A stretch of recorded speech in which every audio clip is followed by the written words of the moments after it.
So just to review phase one, again, we want to understand that all of our thoughts, feelings, emotions are byproduct, not cause. So if you're stressed, you're triggered, you can get yourself out by one of the practices. The second thing is we want to be able to be adept at moving from a fight or flight state to a rest and digest state at will. We want to be able to enter it and maintain it. Now, a lot of people rush through phase one really fast because they want to be out of the fight or flight, I think, mostly. But really being able to establish the skill of being able to recognize your life as byproduct is so important. And being able to have anything happen to trigger you and to be able to pull yourself out of that trigger instantly is really critical. Even healthy rest and digest mechanisms keep us in dependency, or we're dependent upon the mechanism. So it's really important that we pull ourselves out of fight or flight, but we don't want to stay in rest and digest. This is what we've been doing our whole lives. We get triggered, we pull ourselves out. We get triggered, we pull ourselves out. Some of our mechanisms are healthy, some aren't, but we've been spending our whole life doing this. We need to break the pattern. Like you said, Judy, when you were walking, the calming music was just rest and digest. It doesn't break the cycle, right? So what we want to do is learn, how do we truly break the cycle? So we have to remember that, what is happening? Let's try that slide again. So what we have to remember is that the sensory trigger affects the release of chemical, which puts us in these different states of consciousness, which then results in the life experience that we're having, right? Now, a lot of things out there want to approach the life experience, want to approach the state of suffering, want us to work, try to be positive, work on your boundaries, do all these things. These things can work, but they are arduous and incremental, because what we're trying to do is change a brain function from the condition that brain function makes. So it's kind of like what I think it was Einstein that said it, that you can't solve a problem from the thinking that created the problem, right? And so we're in this state of suffering, and we're trying to address it from the state of suffering. That won't work. And then there are a lot of systems that want to work at the state of consciousness, right? But again, the state of consciousness is as much byproduct. So to try and address the state of consciousness that's causing the suffering in life is not going to work well. Oops. So again, where we really want to work is at the level of chemical. The chemical is the thing that's either the problem or the solution, depending on your experience of the chemical, right? The chemical is everything. So what we need to do is we need to address the sensory trigger, because the sensory trigger is what's driving the chemical. Now, the sensory trigger is completely unconscious. So we have to use a program that develops an unconscious effect on the brain. So we want to go back to talking about where triggers begin. So again, we can't tell the neurons don't fire that chemical when you get that information. That's going to be impossible.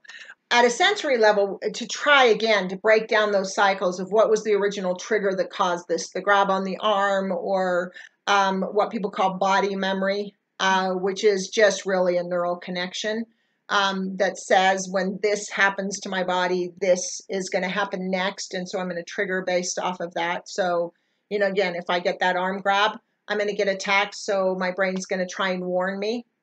But if I walk in a house and smell brownies cooking, I may think I'm going to get a brownie, right? And then I may get happy. If it's a brownie that's good for me, which they do have them, which is lovely, where I don't have to eat refined sugar, or I can even be vegan. There are a couple places that have really good ones. Anyway, so that sensory information says something good is going to happen, right? So what we really want to approach is the memory. Now, here's the issue with approaching the memory. There are, again, those three levels of memory, right? There's the primal.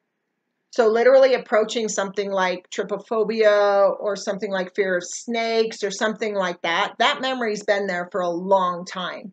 So try and address that memory and alter the original rule of that memory is, again, going to be arduous and incremental. The second thing is personal experience. Therapy gave me my life. I literally was trying to die. I had had a near-death experience when I was 15, and I didn't want to come back. I didn't want to be alive. My life was horrible. It was horrible. I had no reason to be here. I didn't have one single thing that I felt was a reason to be alive. So I was mad when I lived. I was really mad about it. So I spent the next 8 years trying to kill myself. I was wild. I was completely out of control because I was just continually trying to die, right? And so in that state, I don't want to go back and process those memories. There was a beautiful moment for me in therapy that I grabbed hold of that I don't know how much my therapist enjoyed it, but it was a really profound moment for me when she said, you don't have to remember to heal. A lot of times we don't have memories, and a lot of the reason why is because our prefrontal cortex shuts off when trauma happens. So the storing of new information shuts off. So the last thing our brain remembers is that arm grab a lot of the times. To go back and relive that is traumatizing. It's re-traumatizing the brain. And it is so hard to cure conditions like PTSD in that environment. But it's kind of the best we've had available to do that. We're trying to take a lot of different approaches, but these are still the same thing. They're trying to approach a process-driven method to go back and work through each memory. Now, also when you were someone like me, I started my healing process at about the age of 23. Every day up until the age of 23, I was going through traumatic events. That's a lot of memory to process. If I had stuck to traditional processing methods, it would have been accurate. I would not have been cured. I wouldn't. It would have taken me hundreds of years to process everything that happened to me because each memory took months. And I had millions of memories. Therapy, real life yeah, story. Right, exactly. And that's not the fault of therapy. That's the fact that trying to approach it from a memory level at that way becomes complicated. The other complicated thing is you're dealing with ancestral memory, which may not have an original point, right? This is where people are doing past life stuff and things like that. You have your personal experience, but then you also have your environment. I was working with a client who had severe sleep disorder that was caused by a sinus infection. What memory are you going to process? The sinus infection? It was a threat of death. The brain wasn't wrong. So how do you process through that and make the brain change it? So these start to look like mechanisms we can't solve. And so instead of specifically approaching the memory, what we want to start doing is building new sensory information in the brain. So this is learning what we can do to control it. So existing options to manage our chemicals, of course, therapeutic treatment. Again, this works. This was one of the key moments for me is when I was in therapy that made everything different for me. And that was the fact that I realized early on in therapy that I could perceive my life like a story. And if I changed that story, I felt better. I saw the connection. When we go back and reevaluate this way of thinking and I think a different way, my life gets better. And so I was like, I clicked on that really fast. I did really well in therapy. I was very good. I was a very good client. So I dug in. I knew I could make my life better. But again, it was just taking such a long time. And it was a painful journey. Processing emotions at the level of emotions is excruciating. So therapeutic treatment is an option. It does work, but it will be incremental and arduous because it has to be, just because of what we're approaching, the way we're approaching the condition. Second thing existing option is pharmaceuticals. Now, pharmaceuticals work to an extent. Those MAOIs they made me sane enough to be in therapy because I was not sane enough to be in therapy. I wouldn't have stayed in therapy. I wouldn't, bless you, I wouldn't have gleaned the things I did that helped me change. Now, the other issue with pharmaceuticals is this. You're taking an exogenous chemical or you're triggering a chemical exogenously. So you're taking something into your body to trigger a chemical. Your body knows how to trigger chemicals. So, for example, when you're triggering serotonin, your body's using the pancreas, it's using the digestive system, it's using the adrenal system. And if I'm taking something to cause that trigger, none of those systems are being used in the way they were designed. So I'm going to have side effects, which means I'm going to take 20 pills instead of one. This is true, too, of supplements. In fact, supplements can be a lot worse than pharmaceuticals because they don't go through clinical trials. They don't have to go through the same testing, and they are unpredictable. Supplements for me have been like, they are way more extreme. My body really responds to those a lot more than a pharmaceutical chemical, like pain relief and stuff. They mess me up. So I stay away from supplements. If you do want to use a supplement to try and trigger, use food. Let your body extract it naturally, because if you don't, then some systems are being messed up. But pharmaceuticals can't give you a permanent relief. It's kind of like for antidepressants. All of the pharmaceutical is doing is throwing a bunch of serotonin into your system and hoping it hits the right synapses. It's kind of a hit and miss thing, which is why there are so many different kinds of antidepressants and so many different results. Also, we become vulnerable because the body becomes dependent on the pharmaceutical, which is the most dangerous thing about antidepressants, is that oftentimes they make people feel better, they stop taking them, and then there's a hard crash. Because if the pharmaceutical is causing the release of serotonin and I stop taking the pharmaceutical, I don't have serotonin in my system. My body's been regulating it and stopped producing it. So if you are on a pharmaceutical, what I recommend is don't stop. Even if you're on a supplement, don't stop. You will organically be taken off. I worked with somebody that cured themselves of Parkinson's, and they had had it for 20 years.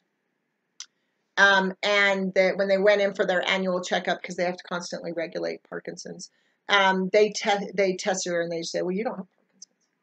And they took 6 months to take her off the medication because you have to be weaned off gradually. It's the same when I was on beta blockers.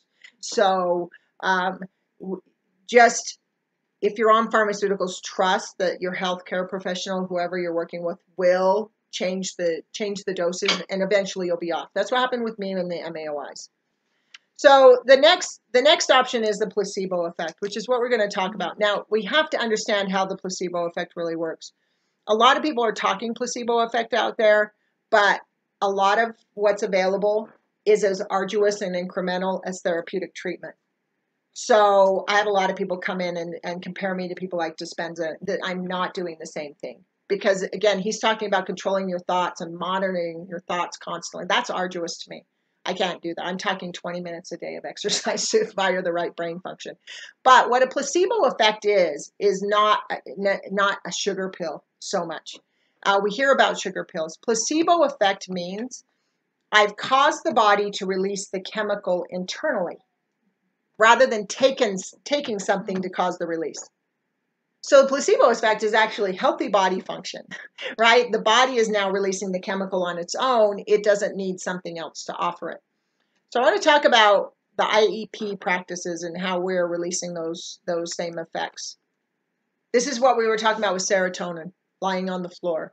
Positive sensory triggers. It's a placebo effect that's causing serotonin to be released. So you're overriding the brain's belief that you're in danger and causing it to release a safe rest and digest chemical.